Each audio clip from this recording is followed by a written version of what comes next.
Now let me show you from my own experience what I know about this law. I can waste power in the world of Caesar. We're doing it by the billions every year with our little war and all the nonsense we have in the world. This power you can't waste. You can misuse it, but you can't waste it. I can misuse it every moment of time by imagining unlovely things about people, unlovely things about myself. And I can use it hatefully. Well, I can't waste it. I'll show you why you can't waste it. One night, many, many years ago, I suddenly became aware of two beings. I am the one perceiving them. So there are three, but I am the perceiver. Here above me stands the most beautiful woman imaginable, an angel. An angel of beauty and of everything that was lovely. And below me, the most monstrous thing that man could ever conceive. Covered in hair, like an ape, but it could speak. It spoke gutturally. I looked at it, then it looked at me, and then it pointed to this beautiful angelic being. And it called this woman Mother. Well, I was so annoyed with this monstrous thing that I pummeled it. It gloated. It loved violence. It fed on violence.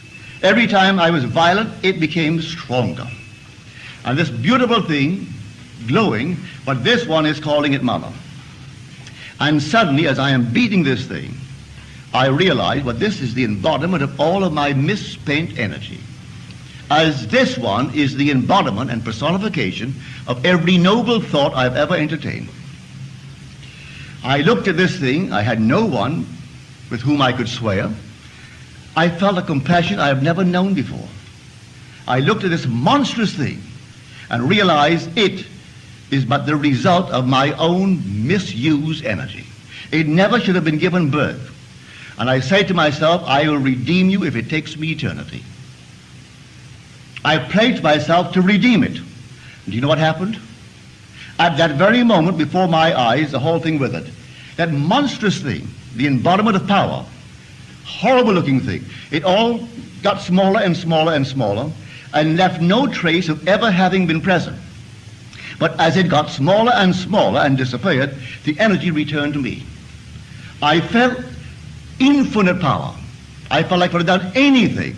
The power returned to me. It wasn't wasted. It was misused, but not lost. Nothing is lost in all my holy mountain. So you can't lose the power. You can misuse the power, but you can't lose it. But you will confront it one day in a monstrous thing like that. And you'll do exactly what I did.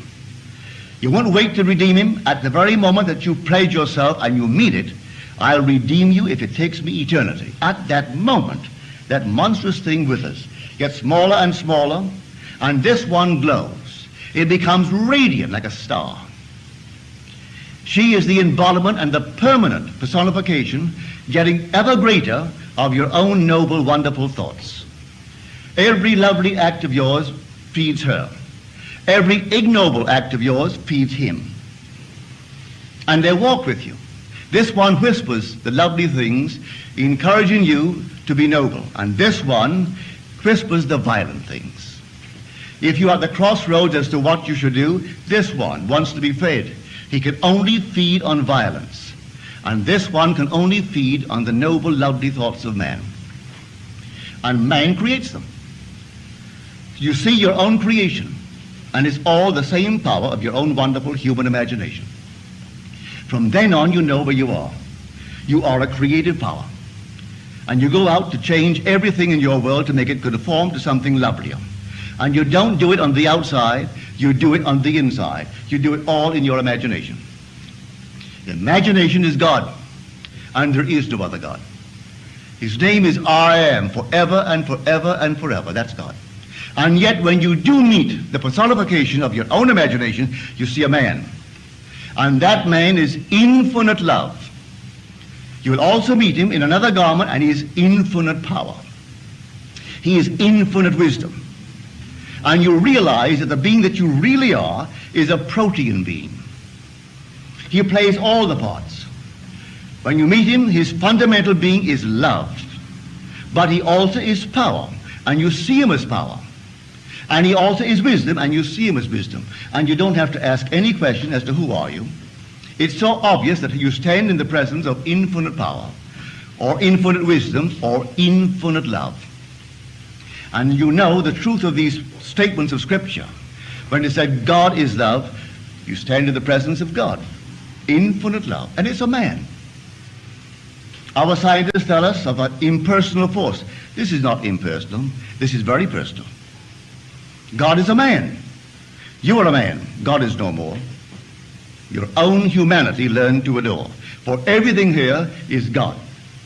And God being man, his every attribute is personified. So when you meet God as power, it's man. Meet him as wisdom, it's man. Meet him as love, it's man. So I tell you, this power of which I speak is right here, in your own wonderful human imagination. Don't turn to another. Don't turn to anything on the outside. It's all within. The kingdom of heaven is within you. And God is in his heaven. If I turn within, where I turn to my own wonderful human imagination. And then I imagine what I want as real in my world and persuade myself that it's true. To the degree that I am self-persuaded, it becomes true. It actually clothes itself in what the world calls reality. But the reality is not the visible thing they see. The reality is the unseen state, which I've imagined. You take the yoke, cut it down. It renews itself by the invisible state. The little lamb, you slay it with the knife. But the reality of that lamb, that form that is forever, is unseen by man. So here, in this wonderful world of ours, you have the power. You don't need financial power. That won't do it. You can't buy health.